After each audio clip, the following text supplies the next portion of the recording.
Welcome home to USA Global TV and Radio, a place where dreams take flight, with authentic storytelling, diverse perspectives and meaningful conversations, where global stories unite and bridges are built beyond all borders. Discover world-class education, entertainment, hope and inspiration. Together, we're building bridges worldwide. Subscribe to our channel, USA Global TV. Download our app, USA Global TV. Be our guest or join our team. Visit usaglobaltv.com.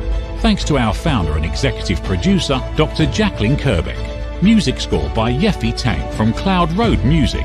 Voiceover artist Mike Porter. Creative direction by Paul Garcia. USA Global TV and Radio, your home for global connection. All rights reserved. This video and its contents are the exclusive property of USA Global TV and Radio. Unauthorized use, duplication or redistribution in any form is strictly prohibited.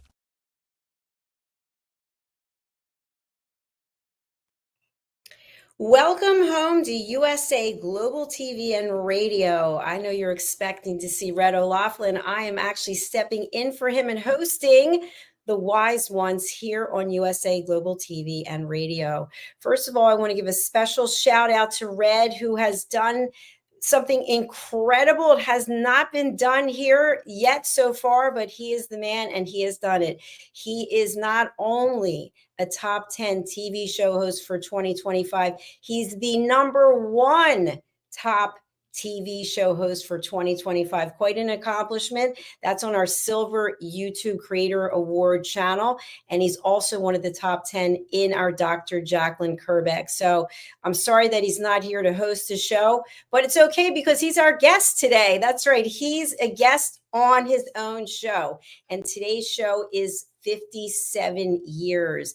In my entire career of being in corporate and as an entrepreneur, I have never had the pleasure of interviewing anyone who is celebrating 57 years of marriage. That is quite an accomplishment, something that most of us will never achieve. I know I was a complete zero at 6. So let's welcome him to the show. He is not only a researcher, and he's not only a TV show host and an author, best-selling author, a publisher, an editor, a distinguished Toastmaster, a veteran. He is someone who loves God, his country, and his family, and they are the priorities for him. He always shows up at the highest level of professionalism. I know that I can count on him without even giving a second thought. He shows up and he shows up ready and willing and able to help and support in any way that he can. Let's find out the secret behind, it's not just one, I'm sure many secrets behind the 57 years. Welcome, Red O'Loughlin, to your own show. Hello. Thank you so very much, Dr. Jacalyn. And just as you were saying those last sentence that you came out, I heard a crackle of lightning outside, a crackle of thunder outside. I don't know if that's ominous or just wishing me good luck from all the way around, but if we lose contact today, it may be because of other situations. But regardless, I'm the oldest of 9 kids, and a lot of responsibility on with that. And I didn't realize how that would enter into my marital life, but I met my wife at a football game, actually as a B team football game on my birthday about 3 years before we got married. And, you know, a phone call or two later, we started dating. And after about almost 2.5 years, I proposed to her. And then 6 months later, we got married. And what was interesting was that my best friend and I went up to Dallas, Texas from Corpus Christi to take a naval aviation aptitude test and physical. We both passed the test. I passed the physical. He didn't. He got a 4F. I passed. I ended up in Vietnam. He didn't. I'm in Vietnam. He gets killed in a motorcycle accident back here in the States. You know, stranger things have been known to happen. But what was really interesting was I married my wife, and I'm in boot camp literally not much longer after that. And they had this video that they were showing back then called Sex and the Naval Aviator Part 2. And when they're talking about naval aviators, yeah, that was just a draw into the title, but they talked about the psychological makeup of naval aviation. And one of the things that I remember very distinctly was that in many, many cases, flight surgeon is standing up on stage in Pensacola at the movie theater. And he says, I like everybody who's the oldest born male in the family stand up. And literally the whole audience stood up. And he says, that is something that's unique to naval aviation, the oldest born male becoming a naval aviator. He says, sit down. He said, now, those who are married, are you married to the oldest born female in the family? Please stand up. And again, a huge amount. And it never dawned on me. My wife is the middle of 7, but the oldest born female. I'm the oldest of 9, oldest born male. So the oldest born male married the oldest born female. Now, later on, when I'm in my first squadron, I look around, we start talking at parties, having a few drinks and things like that at the bar. And literally almost everybody in the squadron is the oldest born male married to the oldest born female. Now, why so? It's not that way in the Air Force. It's not that way in other industries and things, but it's something unique. So, Dr. Jacalyn, that was the first time that I figured out that really and truly is probably the reason why everything lasted so long, is because it's dictated by history. It's preordained, possibly. Yeah. I didn't know that about how you two actually met. That's really fascinating. A good friend of mine, very good friend of mine, also a relative of my wife, gave me a call up and says, my brother's playing B team game over in Ingleside, Texas. It's in between. We were in college, and you want to go? I said, yeah, why not? I have nothing else. And so I go over there and meet him, and this beautiful blonde is sitting about 10 feet down the road. I kept looking over, and kind of trying to catch her eye. And anyway, finally I hit her phone number from my friend who has since passed on. And so we, started the phone conversation and the dating, and everything went from there. But that's how we met. And it's, in fact, when I went up to Dallas to take the test, he flunked. I didn't. He was my best man at my wedding, which was I said I do to the Navy on a Sunday afternoon. The following Wednesday night, I said I do to my wife. Well, the Navy lasted 31 plus years. And right now, today is number 57 years for my wife and I. I just have to give you both a round of applause, because it's so beautiful. It really is. And even we're hearing sirens. Everybody outside is excited too. So Red, a question that I'd like to ask is, because 57 years is a very, very long time. And with the younger generations, and I'm just speaking in general, because obviously this isn't across the board, but I found that people are in and out of relationships, they're in and out of careers, and it's kind of like, get as much information as you can, or as many experiences as you can, and move on. So you and I are from a different generation than that generation. And I think we value longevity and loyalty. So what is it that's kept the two of you together in a world that seems to be really focusing on us doing as many things, being as many different people in many different jobs as we can? And you two have found the secret for happiness. Dr. Jacalyn, I don't know that there's a secret. I'll tell you what I think. Obviously you have money is always an issue. Communications is always an issue. There are a lot of things I think generically that are issues for any newlywed couple. That's because we're just not trained in being able to handle things that we've never handled before. We come out as being a teenager. We're now a young adult, and we have expectations placed on us by our parents, by society. But we're never trained to actually do that, how to invest, how to handle a relationship with a mother-in-law, whatever it may have to be. But when you get married, you're not only marrying your spouse, you're marrying their family. And I think most people don't realize that. And as such, they kind of try to separate the fact. Well, when I married my wife, I also became a son to my mother and father-in-law. And so that became an automatic. And I'm also a brother and sister to all of the people that are in that family, relatives, outlaws, in-laws, everybody is part of that. So now I am part of that family in addition to part of my family. And you have to be able to be a member of that family. So that's kind of the first thing that creeps up. But to me, the thing that, as I've been asked this question before, and I've given a lot of thought, what is the thing that really and truly allow somebody to last 57, 75 years, whatever it may have to be. The issue is you married somebody because there were certain things about them that you liked, you loved, you adored, pick the verb you want that's appropriate. But as soon as you get married, okay, fine, I like all that, but I need to change this over here. Uh, no, when you get married, it's everything. You don't change something after you get married. Yeah, I can do that. No, you don't change something. You can accept it, you can tolerate it. There's a lot of things there, but that has to be part of that decision. That yes, I can live with that negative or those negatives, uh, and whether it's a religious issue, a political issue, a cultural issue, there are going to be a lot of them out there. But most of us don't even understand what the real uh, crux of the situation is.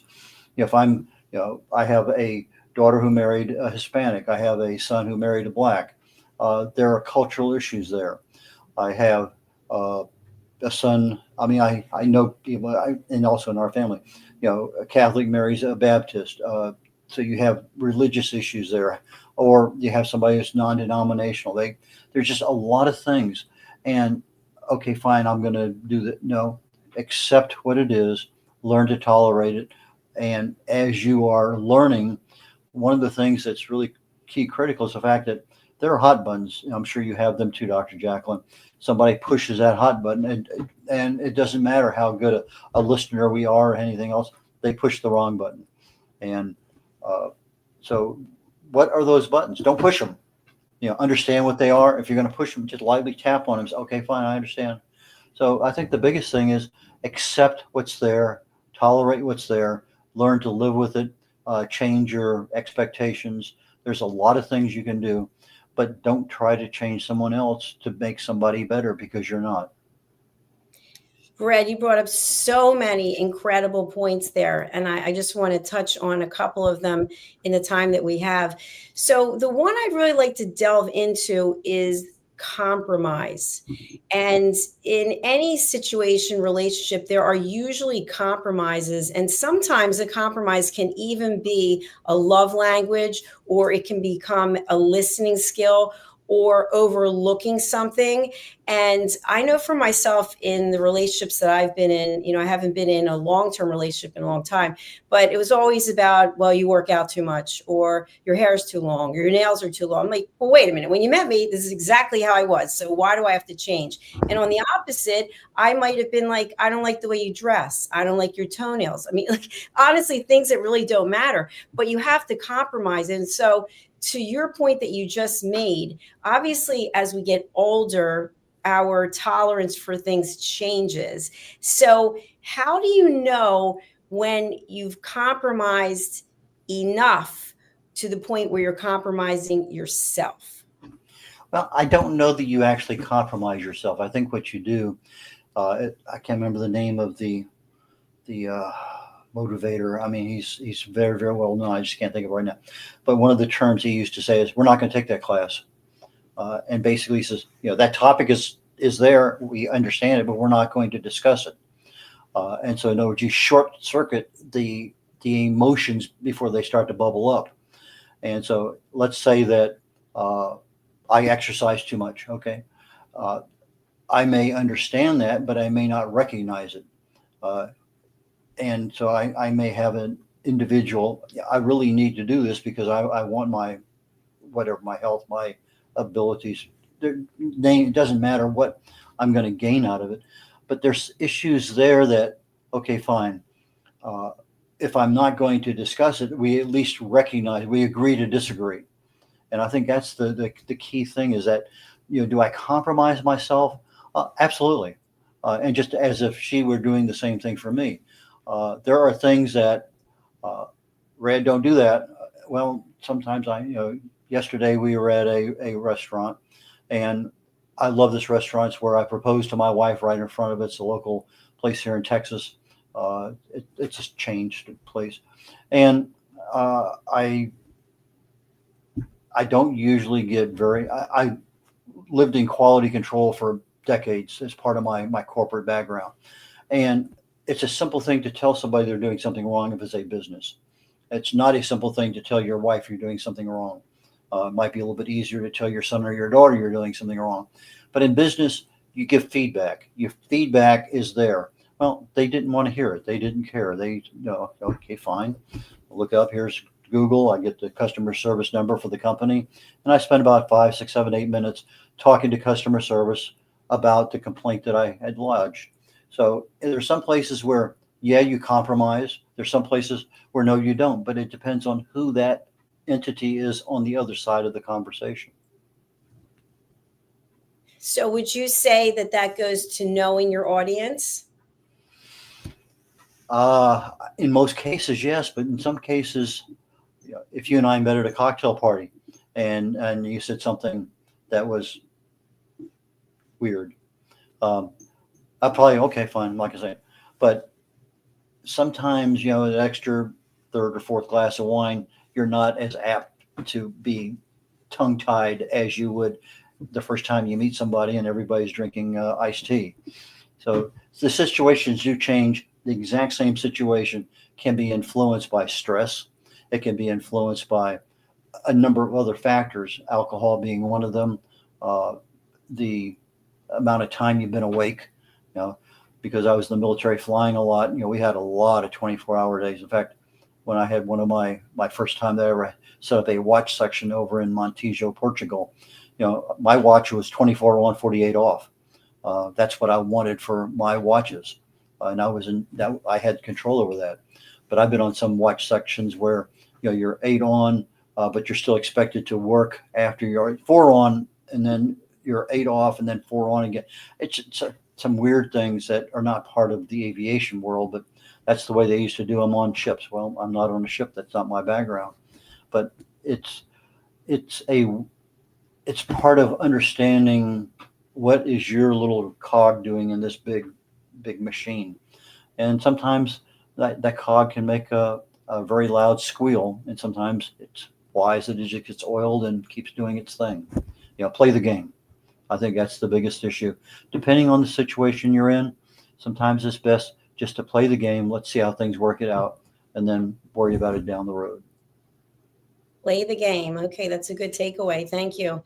And Red, you know that I teach courses on listening and setting boundaries. And what I'd like to talk about now and have you reflect on is I've seen this many, many times, even as a coach, when people come to me if they need counseling, and people fell in love. They liked all these things about the person, and then they almost turn on them. And then it's like they're the enemy. It's not like they're the same person that they fell in love with. It's kind of like they have so much anger and hostility at the other person. And I'm wondering, when something happens that brings a divide between a couple, I mean, you've interviewed hundreds and hundreds of people.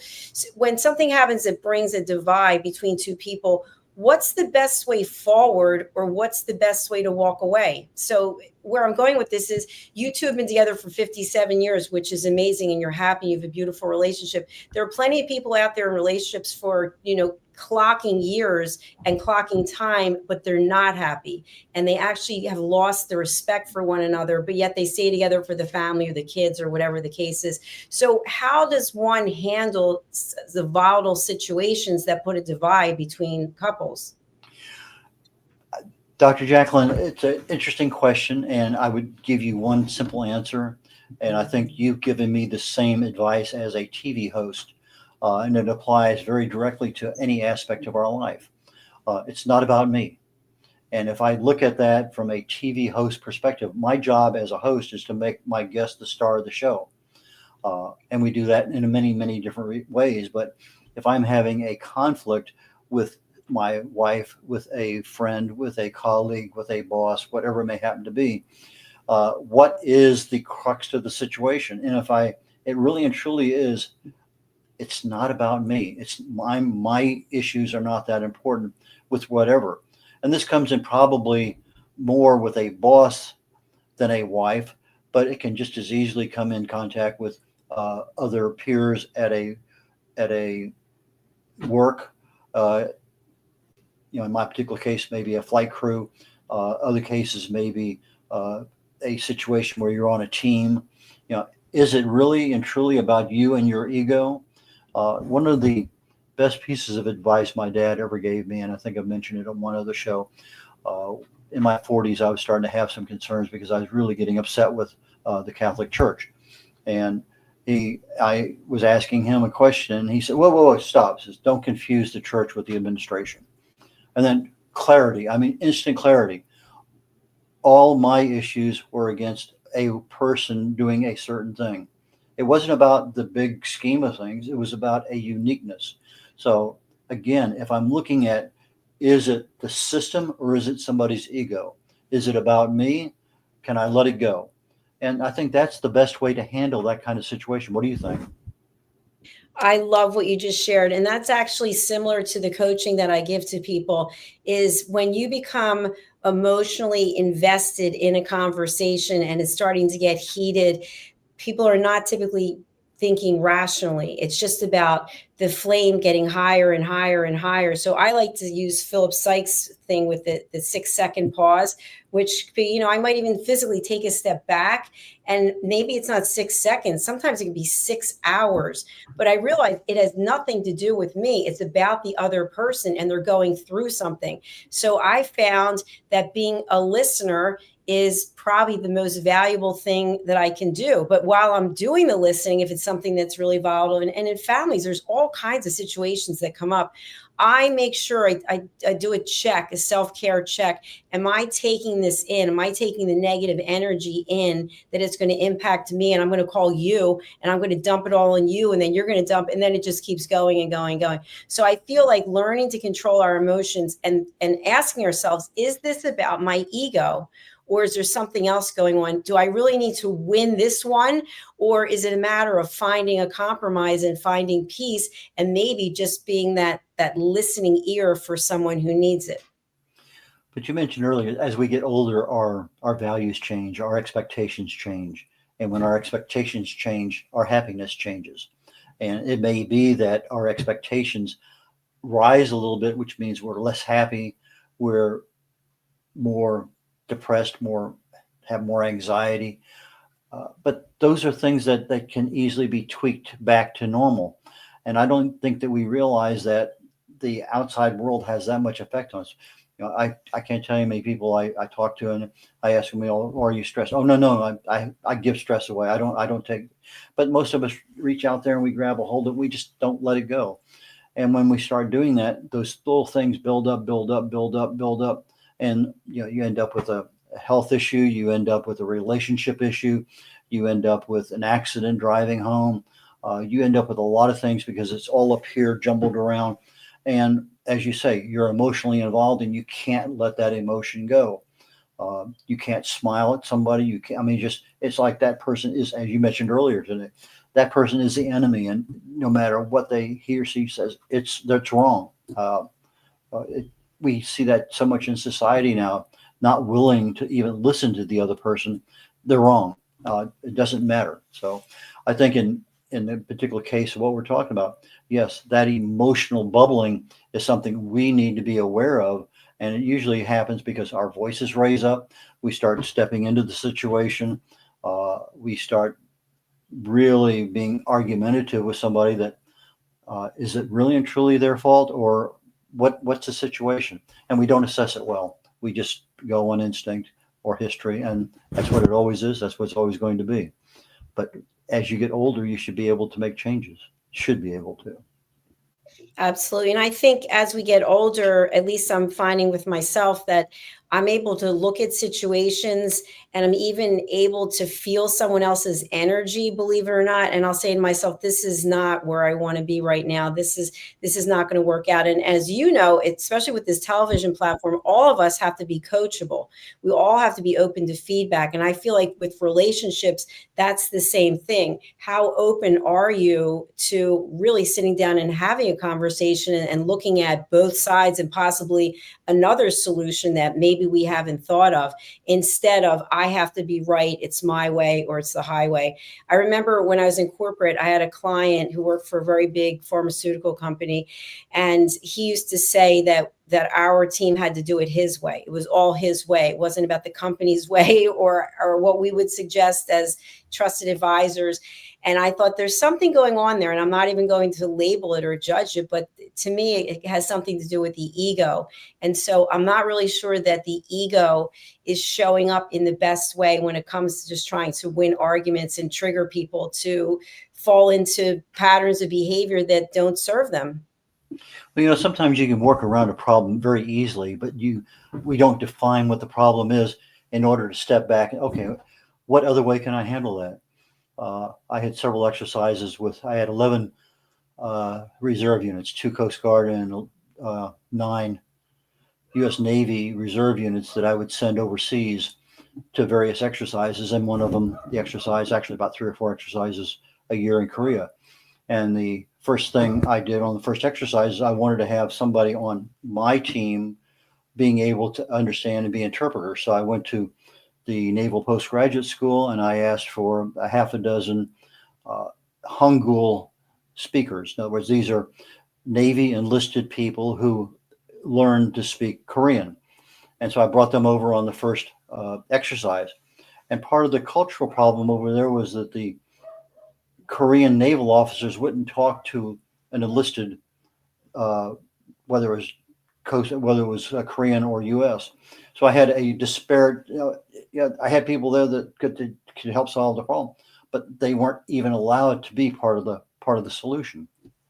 So the next exercise, I did the same thing, but I told everybody, do not bring a uniform. You are civilian consultants. That's the way you're going to be introduced. That's the way you're going to, and it worked out great. And so that particular problem of having a cultural issue, you could work around it. I had a similar one in Bahrain, where I put a female Coast Guard captain as the commanding, the head person, the CEO of a particular operation that we're doing over there. Well, the Bahraini officer corps and senior management, I wouldn't talk to her because she was a woman. So I had to take the XO, which was a Navy captain, put him on the organizational chart as the head guy. He would go to all the meetings, but he would make no decisions. He would come back, talk to her. Okay, fine, this is what we're going to do. So he became the liaison of being able to make everything run. And so she accepted that and she said, fine, I'm in charge. We're going to do it my way. I said, absolutely. And so he was just the messenger that would go back and forth. But they didn't realize, the Bahrainis didn't realize that he was the messenger. They thought that he was the person in charge. So there's many different kinds of problems we have in our lives, and a lot of them deal with people, cultural issues, and it's very, very difficult to overcome. But if you can step back and what is the problem? How can we solve it? I think that works, and that's probably, I guess, what a lot of marriage counselors try to do. What's the problem and how are you going to solve it? But for practical purposes, I think we all have that innate ability to do it. We just don't want to do it or don't feel comfortable doing it. I don't think they can't. We just don't. Red, your stories are so fascinating. Have you ever written a book? Actually, I have written several, but I do want to do one on. In fact, my current project I haven't started yet is my first great grandson is about a year and actually a little over a year and a half now. And I want to do a series about 8, 10, 12-minute videos and compile an autobiography with myself, my wife, and probably my son and my daughter, where I have something that I can put 100 videos on a YouTube channel, privacy guaranteed, so that not only my great grandson has access, what do you do in the war, grandpa, great grandpa, and we can cover those things. I mean, beginning of my career, I got an invitation to Vietnam. Yeah, I flew over there for a while. At the end of my career, I got an invitation to Bosnia. So again, a totally different world. I was out before everything started over there in the sandbox, but 31 years, it's a fair amount of time. But I have my military career is a little different. I did 4.5 on active, flew out of Vietnam, did 20 in the reserves, and then went back on active duty because of the Berlin Wall fell, the peace dividend. They let too many people out, and I was able to find some active duty up in New York City for a couple of years, out in the Bay Area in California for a couple of years, and then Stuttgart, Germany for a couple of years. And I retired overall with a little over 31 years. And so I had 62 countries. I got my wife to 30 of them. So there's a lot of missing time in our marriage because I'm gone for my 2 weeks in the summer for my reserve duty, or I'm going on a birthday, or I'm going on an anniversary. Yes, there's many of those, but I think one of the phrases that's used a lot is time makes the heart grow fonder. And I think in our particular case, that absolutely did. I remember one time I was in New York City, and for whatever reason, I would see something at a play or see something else, and I thought, that reminds me of. And so I bought just a plain blank book, not very big, probably a 4x6 or something like that. And I started handwriting events, thoughts, situations. And I think this is for my wife's 25th anniversary.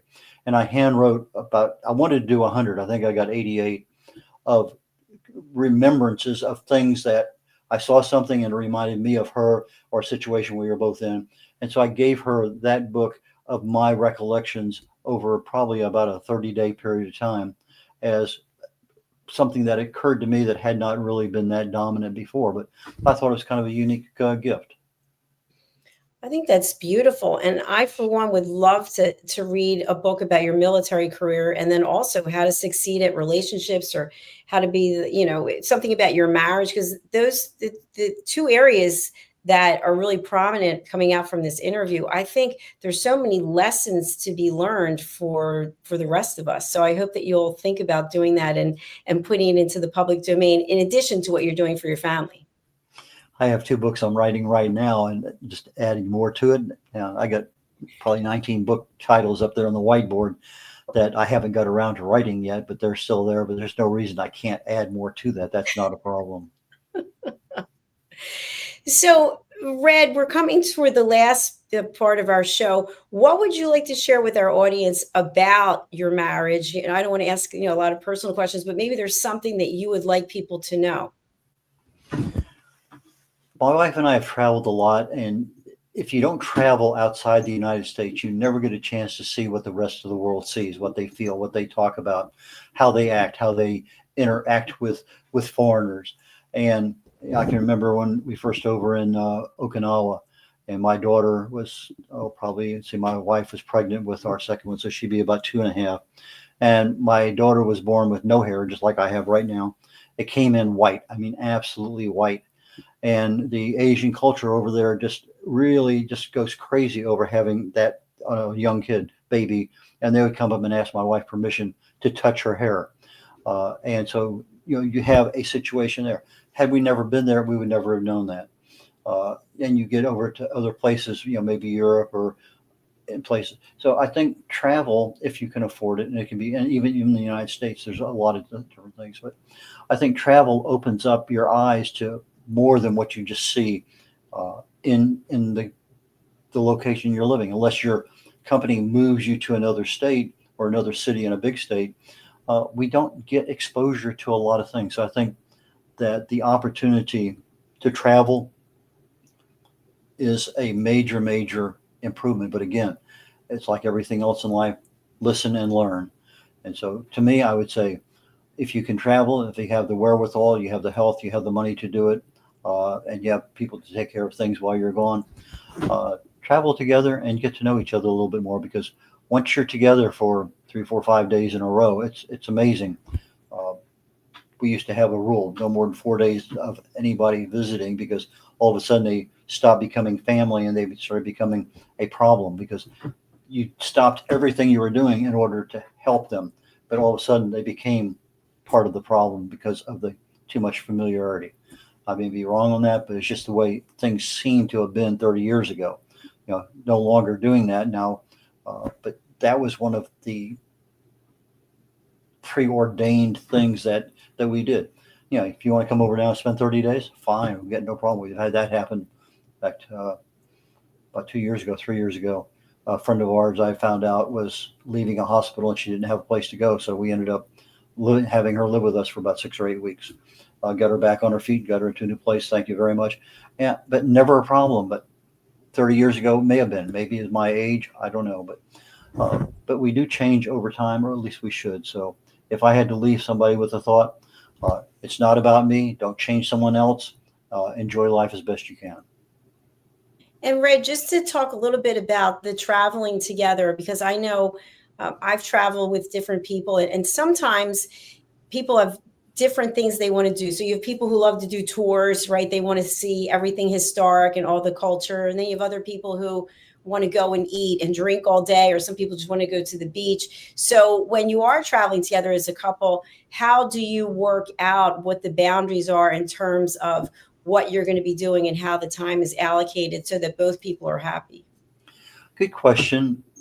We have very similar interest in regard to food, travel, location, scenery, tours. We just went on our very first cruise ever, and we did, I think, one tour that we paid for because we talked it over. Do we really need to do that? Do I need to see this particular location, given a lot of other factors out there? So, as we talked earlier, communications is part of it, but being able to say, I really don't want to do that. Okay. But I want you to enjoy it. In other words, love is making that is doing whatever you can for the other person, no matter what. And so if I love that person and that person really wants to go see a pyramid in Cozumel or someplace or in the Yucatan, more power to them. I don't want to do that. Okay, fine. Now they may come back and say, I don't want to do it without you. That's fine too. But again, it's part of that culture, being able to communicate a little bit. We would leave Germany on a Friday night and drive for 8 hours, and wherever we got to, that was where we spent the weekend. It was a nice leisurely drive back on a Sunday, and so we get 2 or 3 countries away from Germany, and just absolutely have a wonderful time. And so, okay, I've never been to Budapest before. Well, I've been there 4 times, 5 times. Never been to Prague. Well, I've been there a dozen. Okay, so I know what to go. But if we're the first time that we're ever going to Trieste, or the first time we're ever going to Barcelona, then we're both there together, learning what is there. And if we find something, okay, let's plan we're going to plan another trip back here, and that's what we're going to concentrate on. I still want to get back to Verona, Italy, because that's one of the places I loved. We both loved, and we just never got a chance to spend enough time there. Sounds like it's a good trip to start planning, maybe for 60th, for sure. By the way, have you been to Vienna? Oh, absolutely. Been there many times. In fact, Vienna is one of my, it has so much vegetation there that in the wintertime you can see the buildings, but it's cold. But you can see a lot. You drive through the exact same place in the summertime, and the trees and the bushes and everything kind of block out the view. Some of my best Wiener Schnitzel in my life I had in Austria.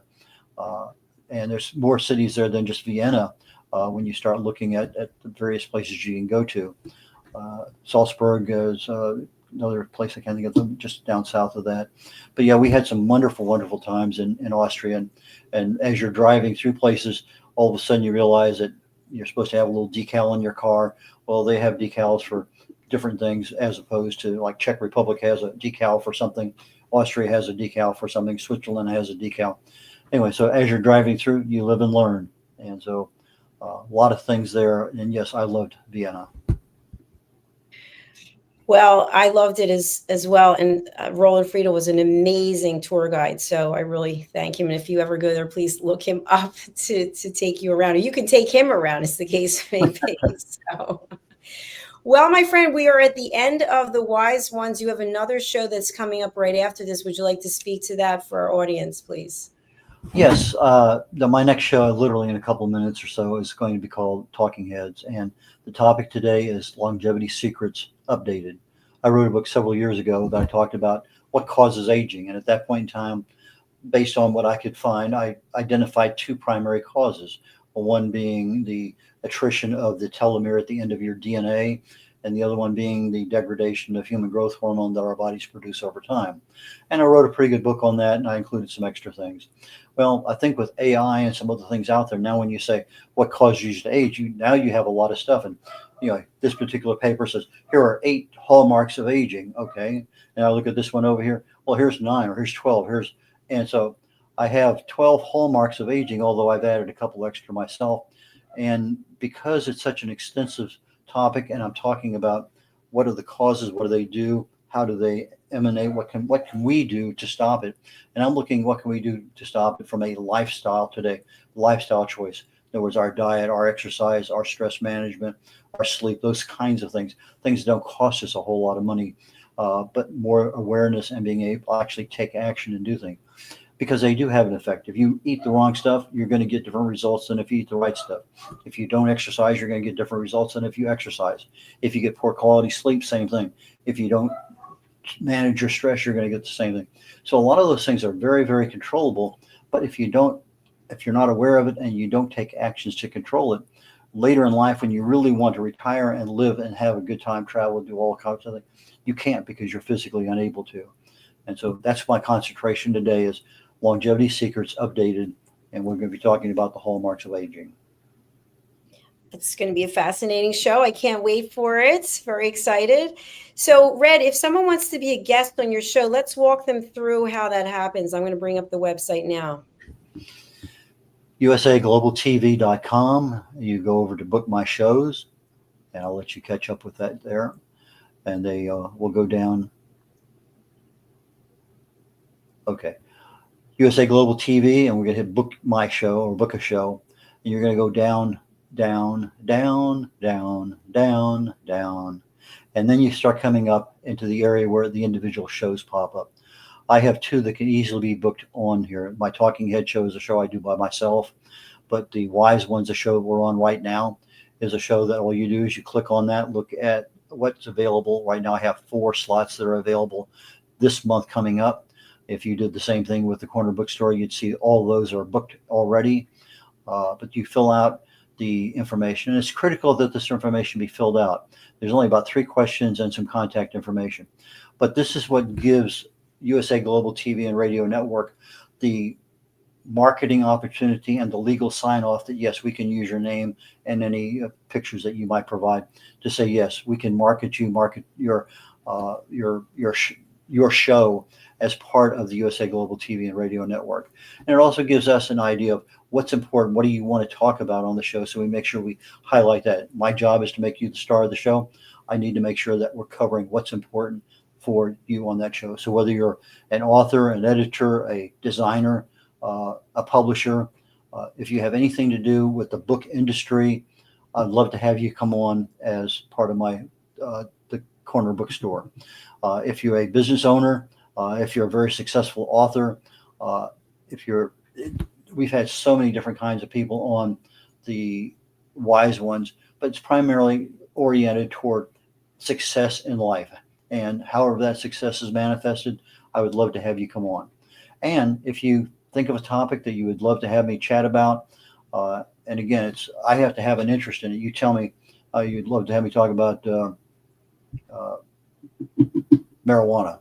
Not something that I usually do, but I've had several people say, well, what about THC? It's not a topic that I really want to get into. But if I find something that really is of interest and I want to pass it on, okay, fine. And I get 2 or 3 people that ask about it, I'll do something. But most of the time it's, what do I think the audience wants? But I'm certainly open for conversations on that. The best way to reach me is email red.o'laughlin@gmail.com. Call me on the phone, leave a message. Don't just hang up. Especially if you don't have a name. If you have a name, Jerry Smith, then I'm probably not going to delete it. But I get so many phone calls from all sorts of things that if it's just a phone number, generally speaking, there's no message associated with it. I just delete it and go on. But I do my email. I do instant chats on Facebook and Instagram and LinkedIn. So those are easy ways to reach me. But probably the worst way to reach me is texting. Not one of those things that I spend a lot of time on. I think it's because I type over 80 words a minute, and sitting there punching buttons to respond to something just takes so much time that I leave it to the last. So that being said, I thank you so very much for time today. And Dr. Jacalyn, really and truly appreciate you taking over the hosting duties today. It was an absolute pleasure, Red. Thank you so much for being here. Thank you for inviting me to be here. And again, congratulations to you, Marilyn. I hope that the rest of your day is blissful and just filled with joy and love. Thank you so very much. And I mentioned at the beginning, there was thunder outside. Now I can hear a heavy downpour coming down. So again, one of the nice days here in Houston, Texas. Take care, y'all. Catch you next week. And again, thanks very, very much, Dr. Jacalyn Kerbeck. Get ready to wear the brand that's changing the world of media. Introducing the official USA Global TV and Radio online store. From our TV show hosts to our incredible global guests, you asked, we delivered. Rep your appearance with pride. Whether you've been on air, hosted a show, or tuned in, we have something just for you.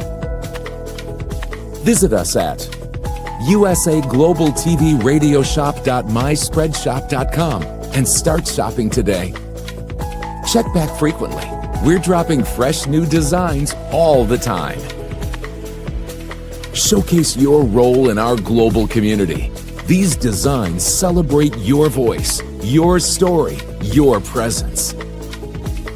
It's more than just merchandise.